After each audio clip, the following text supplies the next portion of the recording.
गृहस्थी को इसीलिए मना किया कि रास्ते में परिक्रमा मार्ग में हलवा पूड़ी ये सब बट रहा है, हाथ मत फैलाओ। वो दान कर रहा है, सुकृत कर रहा है, और कोई दूसरे ले विरक्त आदि। आप अपने भूख मिटाने के लिए 4 रुपया के चना लेके भले पालो, लेकिन दूसरे के द्वारा दिया हुआ हलवा मत पाओ। यहां धाम आए हो, भगवत कमाई करने आए हो, यहां नाम जप करो, कष्ट सहकर परिक्रमा दो। हो सके 4 रुपए की वस्तु लेकर के आप पशु पक्षियों को पवा दो, किसी एक का पेट भर, तुम मत पाओ दूसरे का। तुम चाहो तो उपवास कर सकते हो, या प्राण पोषण के लिए रूखा सूखा थोड़ा खा। ये दूसरे के आराम से धाम में हम आए 2-4 दिन खूब खाए पिए नहीं, भागीदारी हो जाएगी तुम्हारे पुण्यों की। वहां ऐसे फ्री नहीं है कुछ। भजन का भागीदार राजा भी होता है, जिसके राज्य में रह रहे हैं। जो अन्न देता है वो भजन का, जो वस्त्र देता है वो भजन। इसीलिए गृहस्थ को कहीं कुछ भी स्वीकार नहीं करना चाहिए, ये बहुत ध्यान रखे। अगर आप कहीं तीर्थ साधु आश्रम कहीं जाते हैं, कोशिश कीजिए कि किसी से सेवा ना ले, और अगर सेवा ले तो उसके अनुसार फिर अर्थ दे दे। अगर आपने वहां भोजन पाया, पान पाया, तो उसके अनुसार सोच ले कि अगर हम इतना खरीदते तो कितने का मिलता, वो दे दिया तो आपका भजन बच गया। कभी आपको कोई प्रणाम नमस्कार करे, तत्काल बराबर प्रणाम करो।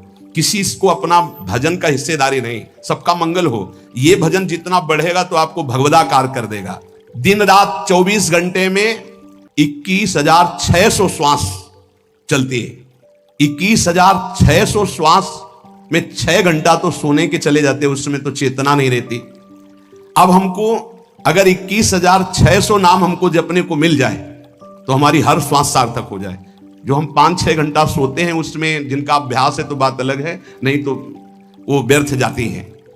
तो हमें एक श्वास में कई नाम जपने का अभ्यास करना चाहिए, जिससे 200 माला फेरने पर ये 21,600 श्वासों की गणना पूरी होती है। अगर हम 200 माला का नियम लें तो इतना हो सकता है। तो हमें लगता है अगर हर समय माला नहीं ले सकते तो श्वास वाली माला बहुत अच्छी रहती है। श्वास में 4 बार खींचो, 4 बार नाम लेते हुए छोड़ो। दूसरा साधन, एक छोटी माला ले लें, जो आजकल तो काउंटर चला है। काउंटर में ज्यादा सुविधा संसार के क्रियाओं में रहने वालों को होती है कि अपनी जेब में डाल लिया। तीसरा साधन वो बहुत कठिन है, मन की वृत्ति से नाम जप करना।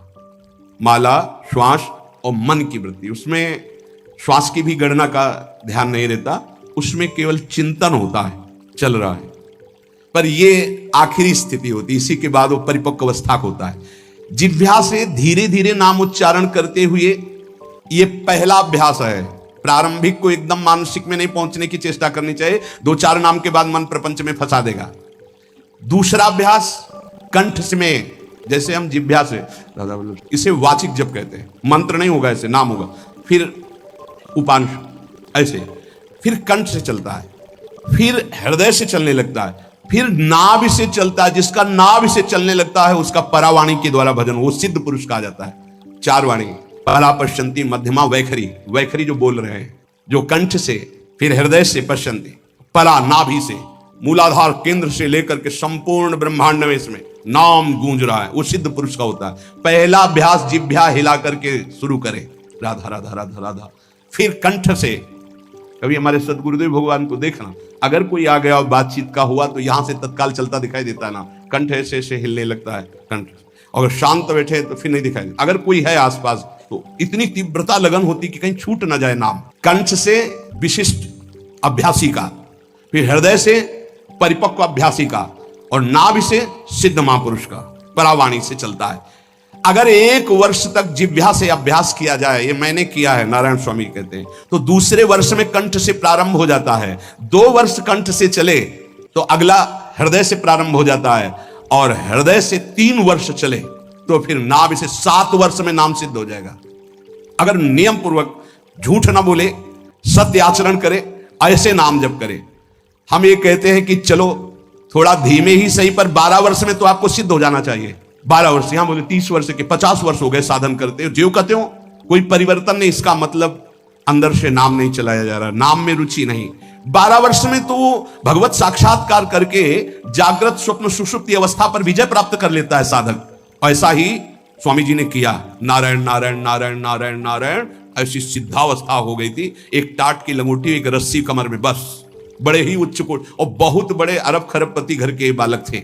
सारी सिद्धियां उसके पैरों में लौटने लगती हैं, जिसका नाभि से भजन प्रारंभ हो जाता है, परावाणी से। अजपा जाप उसे ही कहते हैं जो नाभि से होता है। अजपा जाप करने वाले उपासक में तो अजपा जाप करने की चाह रखते हैं। पहला, भोजन पर ध्यान दे, सात्विक भोजन, पवित्र भोजन।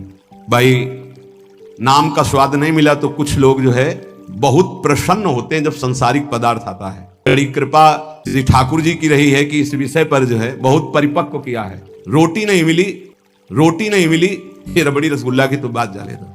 गंगा का किनारा, गांव में जाना नहीं, जो आकाश वृत्ति से वो आ जाए वही। आप लोगों को तो रोटी तो मिल रही है। पहला, नाम सिद्ध करने के लिए भोजन सात्विक और थोड़ा, अगर एक समय पाके निर्वाह कर लो तो अच्छा, नहीं तो 2 समय, 3 समय पाने का तो अधिकार ही नहीं साधक को। भगवान की बड़ी कृपा है, जब भूख थी तब था नहीं, और जब है तो भोजन नहीं पा सकते। वो बड़ा लीला बिहारी है। जब भूख थी तब भोजन नहीं, और जब भोजन है तो नियम कानून इसके लग गए हैं, ये इतना। दूसरा, पहला भोजन पर पवित्र। देखो नाम जप के लिए बहुत आवश्यक है, यही जीवन है कि अगर आप नाम जप करने लगे तो हमारा बोलना, हमारा जीना सार्थक हो जाएगा। अगर नाम जप आपको करना है तो पवित्र भोजन होना चाहिए। 2 टाइम भोजन पाना है तो थोड़ा थोड़ा पाओ, पेट ना भरने पाए, ऐसा ना लगने की वजन बढ़ गया है।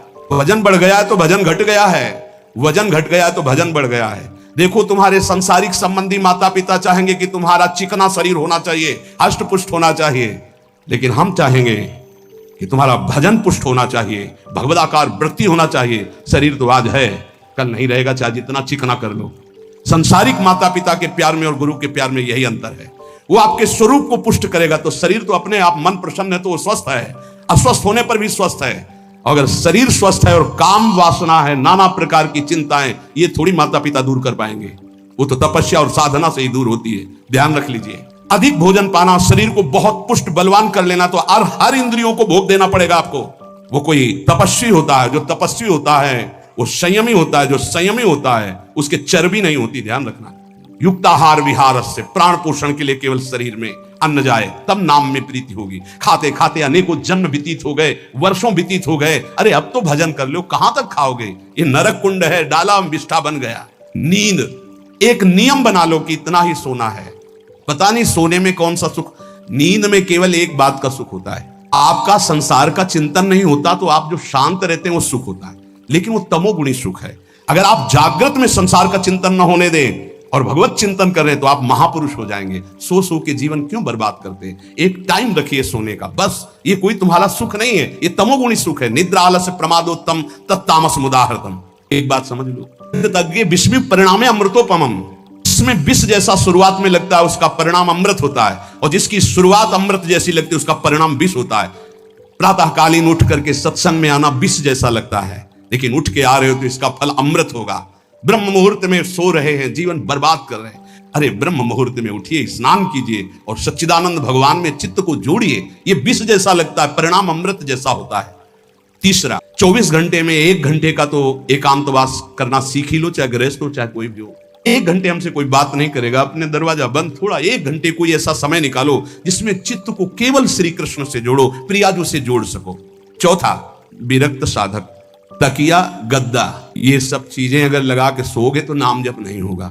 देखो हितधाम में कुशासन और एक ईंट कुशासन के नीचे, सर्दी में ओढ़ने के जो हमारे कंबल थे वो आटे का बोरा बलराम जी ला के दे थे। जीवन को यदि आप कसौटी पे नहीं कसेंगे तो भजन नहीं होने वाला। अब तो शरीर रोग से ग्रसित है, अब चाहे जहां रखो चाहे जैसे रखो, प्रिया जो जाने। जब तक हमें भगवदाकार वृत्ति ना हो जाए तब तक विषयों को स्वीकार नहीं। ऐसे हैं साधक, बड़ा सुख मिलता है। एक ऐसे पड़ा हुआ है आसन, उनके कमरे में जाके देखिए, केवल आसन ही है। कितने ऐसे साधक राधा केलकुंज में रहते हैं जिनकी चटाई केवल है, न तकिया है, न गद्दा है, न कोई। उसी चटाई को ऐसे खड़ा कर दिया, बिछा लिया, बस उसी में पड़े, भोजन मिला पा लिया, ऐसे रह रहे हैं। कमरे में देखो जाके तो ऐसा लगेगा कि इसमें कोई रहता ही नहीं, कुछ है ही नहीं, केवल चटाई है। तकिया गद्दा विशेष विलासिता की वस्तुएं तो नाम जप नहीं होने वाला, ध्यान रखना। जहां पड़े आराम से नींद आ जाएगी, सो जाएंगे, और जब तो नींद उतनी आएगी जितनी आवश्यकता है।